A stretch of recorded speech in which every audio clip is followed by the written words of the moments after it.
بسم الله الرحمن الرحيم. الحمد لله وحده، الصلاة والسلام على من لا نبي بعده، وبعد. السلام عليكم ورحمة الله وبركاته. ولن ينتهي بجابة في كبجمو مشاهدين الكرام، بكا كتير سكنتا كينيا ستار دعوة جروب تيوب يوكي مو ستار دعوة جروب شانال نجيان.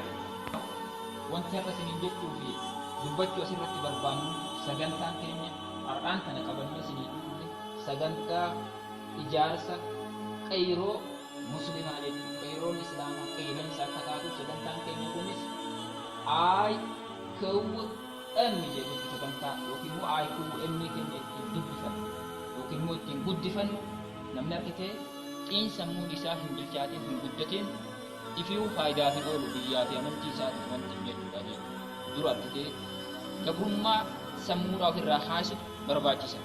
Tole kan isaa fi wantoota argitee namni tokko qaroomuu fi guddachuu fi olaantummaa yaada qabaachuu yookiin yaada mo'ataa qabaachuutti nama qajeelchan hedduutu jira. Sanniin keessaa mee isa beekamaa amala yookiin qabiyyii nabii keenyaa sallallahu alaihi wasallam halaal jechuudha. San keessaa amalli isaan ittiin beekaman kan Rabbi subhaanahu wa ta'ala ittiin faarsan hedduu osoo ta'u kammoo akkaan namni dhufuu beeynu akhlaaqa waan jedhamu jechuudha. Akhlaaqni ka saaliha namaa Rabbi birattis nama godhuu fi nama birattis nama godhu irra caalaan warra jannata seenuu warra akkana qabu jee dubbate Nabi sallallahu alaihi wasallam warra arkitee akhlaaqa gaarii qabu warra dhikrii Rabbii godhu kana jee dubbatamus warra sodaa Rabbii qabu. Sodaa Rabbii qabaachuun akhlaaqa gaarii qabaachuun dhikrii godhu. Akhlaaqa jechuun haaluma tolu qabu. Akhlaaqa jechuun ka haala gaarummaa yookiin haala toluu jechuudha. Akkasumallee immoo dhikrii jechuunis arkitee Rabbii yaadachuu jechuudha. Rabbi zakkaruu dalagoowwan kunniin lachuu oguu akkan laallu dalagaa humna keenyas yeroo keenyas fixanii miti waanuma afaaniin jechuu dandeenyu waanuma qaamaan harkisiisaa deemuu dandeenyu jechuudha. Haa ta'u immoo mindaan isaanii Rabbi biratti Rabbi malee homaa kafaluu hin danda'u. Jazaan isaanillee wantoota adda durummaadhaan jalqaba irratti warri jannata seenu warri nabiyyii Rabbittillee dhiyaatu warra arkitee sawwaamni isaallee warra harkan salaataa fi soomaa bunnitti qixxaatuu fi irra caalu warra akhlaaqa gaarii yookiin immoo haala gaarummaa qabu jechuudha sallallahu alaihi wasallam. Kanaafuu haala gaarummaa kana warreen dhihaa yookiin immoo westarnii yookiin immoo warri garbiyyii kun hiika itti kennina jedhaniiti hiika sirriidha. Warri garbiyyiidha hiika sirriidha itti barbaadna jedhanii hiika sirriidhaa san ittiin moggaasu yookiin ittiin yaamuu hin dandeenye hiika isa madaalu san jechuudha.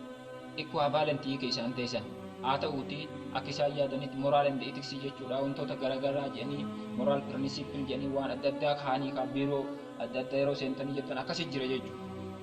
Akhlaaqni kun nuufuu hin galle jechuudha. Maali yoo jedhamu irra baay'ee irraan tanaa jireenya namaa keessatti akhlaaqa namoonni akkami hubanna yoo jennee halaallu taate namni gariin akhlaaqa jechuun nama akhlaaqa qabu akkamitti beeka nama akkanuma ilkee banee bashaasha ilkaan kaaruu ta'etuma koflaa oolu jechuudha. No akkasii miti akhlaaqni jechuudha. Jadi dia memang nama koblau. Hukum namni bos ini nama koblau. Hukum nama rafses nama tu koblu. Hukum namni gadis nama tu koblu. Hukum hamtu ni seberat tidak lagam tidak anggar lebih cabes nama koblu. Akan kami tak akhlak aja pun. Dogoran tu kata macam misconception. Jadi kan dogoran nubat. Akas semua amal lembo namni garin immo akhlak aja pun hukum anggar lebih cabes je. Efi hukum dia mukamu nama tiani halang kelar tidak akan. Wahai akhlak di kasirri hubat tu arkat tudaf. Namaanis teenyee akhlaaqa hin qabu jechuu osoo hin taane maaliin madaalama wanti kamuu namni islaamaa abbaa fedhallee yoo ta'e sheekallee yoo ta'e mujtahidallee yoo ta'e ulamaa'ota keenya cufaafuu Rabbiin jazaa isaan haa deebisu sadarkaa isaanii Rabbiin olaa fuudhu namni kamuu kitaabatu isaaf imaama malee inni kitaabaaf imaama yookiin kitaaba dura deemuu hin danda'u jechuudha. Kana beeknee ka kitaaba Qur'aana keessa jedhamu keessa laallanna takka immoo hadiisa keessa laalla.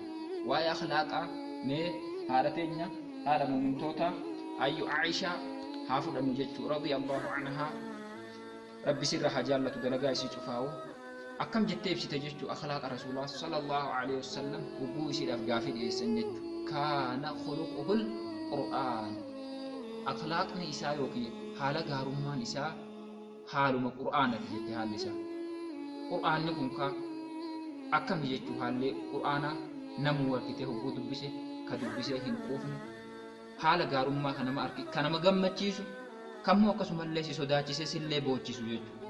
Kasi gammachiise seenaa dabre si yaadachiise ak maaltu akkasii qophaa'e si yaadachiise bashiiran jedha quraan nubbuu duraatu wadaa'iyan ilallaahi bi'idnihi siraajan muniira akkana jee jechuudha.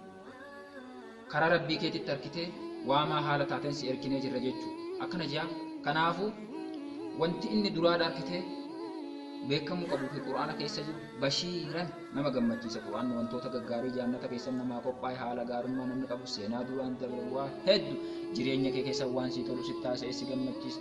Akkanumaan immoo harkitee si yaadachiise si sodaachise si bir'achiise sillee waan hamaa dalagurra akka bartee akka daawwiti keessa of laaltee si booccisallee jechuudha.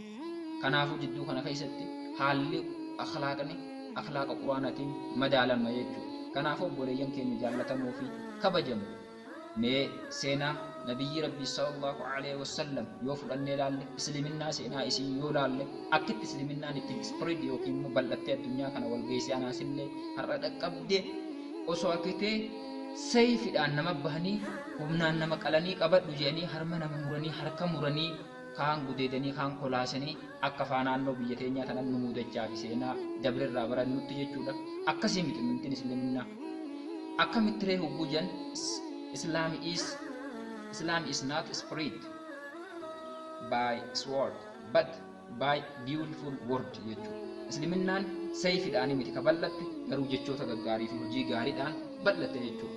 Akkuma yeroo dabre seenaa gabaabaa tokko fudhannee laalle manguddittii jaartii dullattii takka waa'ee nabiyyi keenya sallallahu alaihi wasallam jibbiinsaa fi haalan taaneen sammuu ishii hagooganii isii immoo rabbiin gaaf tokko harkitee nabiyyi keenya walirra fidee isii tole kaa nabiyyi rabbii sallallahu alaihi wasallam carraan godhee rabbiin isiidhaan walirra fidee jechuun manguddittii yaada hamaadhaan waa'ee isaatiin guutamtee jirtu sun isiidhaan ammoo harkitee dadhabee quraan ofirra kaa'uu dadhabdee baattanii deemuudhaaf rakkachaa jiru itti dhufe rasuulli rabbii sallallahu alaihi wasallam isa gargaaruu meesi gargaaruu je'eeniti irraa ol qabee as kennadhu meesin gargaaraa je'ee quraan san manguddittii sanii pooyinti irraa yookiin immoo bakka ka'umsaa tokkorraa hanga bakka isiin ga'uu barbaaddunii san gaheen jechuu wajjumaan haasa'aa taphachaa dura deemaa jechuudha.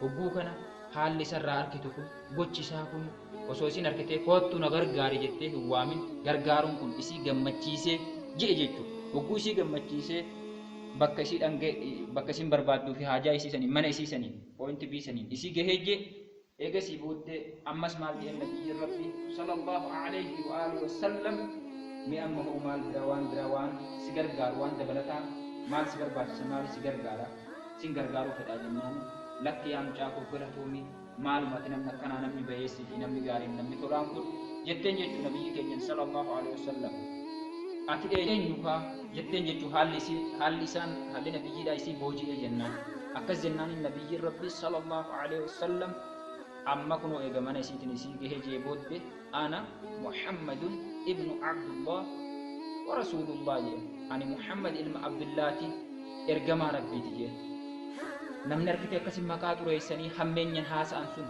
akkasitti shororkeessummaan haasa'an sun aboo nama akkana bareedu namoo sumaa kanaa jennaan anuma jeen buusan haala isaa hubattee ifi harkitee jette kanaafuu arguun amanuudha akkuma jen harkitee jennaanin maal jette ashhadu an laa ilaaha illallah wa anta rasuulullah jettee shahaadaa qabatte ajabbo allahu akbar akkana jechuu nama ajaa'iba kaalaal dubbiin as keessa borsuun qur'aanaan itti haasa'e qaala allahu ta'aalaa rabbiin akkana hin jenne hadiisni kiyya akkana jedhanarraa fuudhe hin jenne haaluma qofaa namansiisa kana keessaa maal hubanna nama qara'ee miti namni haala tolfatee osoo hin qara'in illee diin kanaaf gumaacha guddaa gumaachuu akka danda'e bilaash akka uummanni beekuu qaba jechuudha.